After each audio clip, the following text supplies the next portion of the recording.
It's a heavy one.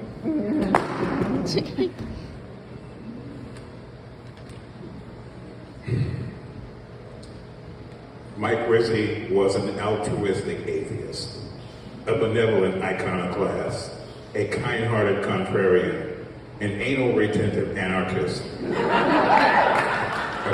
transgressive turntablist, a KALX DJ who held dystopia up to the light of distorted frequency modulation, self-effacing and sagacious, the sweetest smartass you will ever know. He lived to afflict the comfortable and comfort the afflicted. Hi, my name's Will.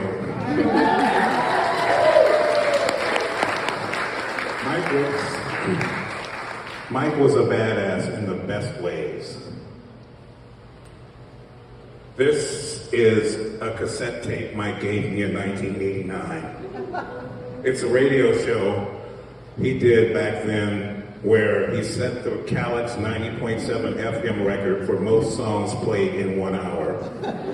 Appropriately, 90 songs plus 7/10 of a song. And yes, in his typically meticulous way, he wrote all 90 plus songs on this cassette label. In his honor, after he passed away, I recently rebroadcast the show on KALX. A few days after that, as kind of a compliment to Mike's achievement, I decided to try to set the record for least number of songs in an hour. So I played one 60-minute version of John Coltrane doing a noisy live rendition of My Favorite Things. In a way, kind of a yin-yang situation, like how Mike had one braid and I have 90.7 dreadlocks. Mike was always the better half of our yin and yang, though. For example, speaking of hair, for a moment back in the day, and before today's a cake, I actually had blue hair before Mike. But then he did it way better because he had the good sense to wait until his natural hair turned gray so the blue dye would actually show up. Another example, I was the first host of the Midnight KALX experimental music and noise show Information Overload almost 40 years ago. But I soon got too overloaded to do it every week. Mike Berman to the rescue. He took it over and made it an institution as KALX's longest running music show.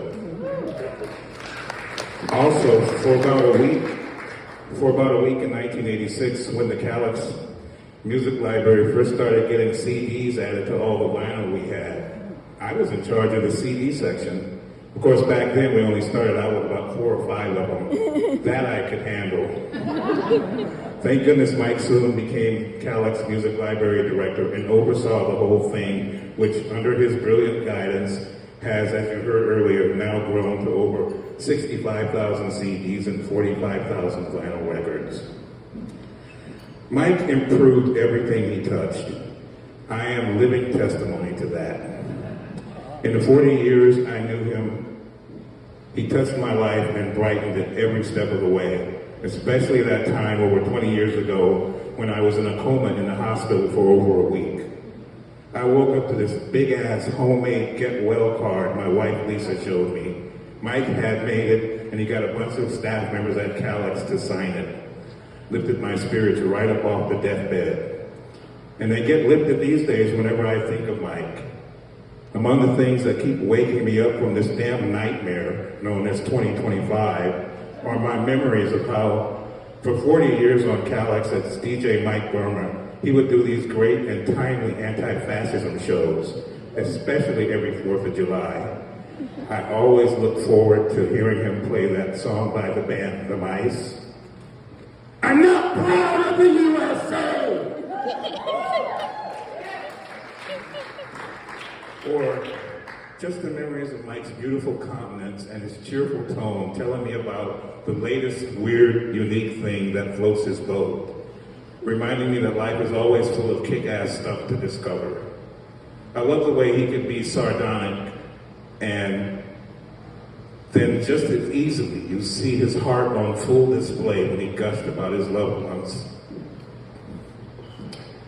I love how he took pleasure in some things that seemed otherwise unlikely together, like no turkey Thanksgiving dinners, or what he said when Lisa and I got married. I hate weddings, but that was a great wedding. Or when he would introduce me to new people at KALX. Business lasts well. He almost never plays reggae.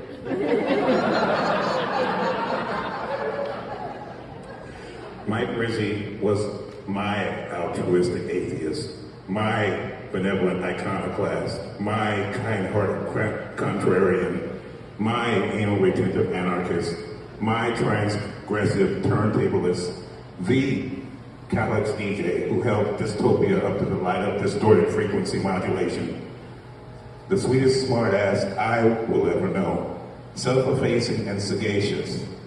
He lived to afflict the comfortable and comfort the afflicted. His soft voice will forever live inside my self-destructive psyche, forestalling the shadows of my clinical depression and making me a happy weirdo. I love you, Mike. Thank you, everyone.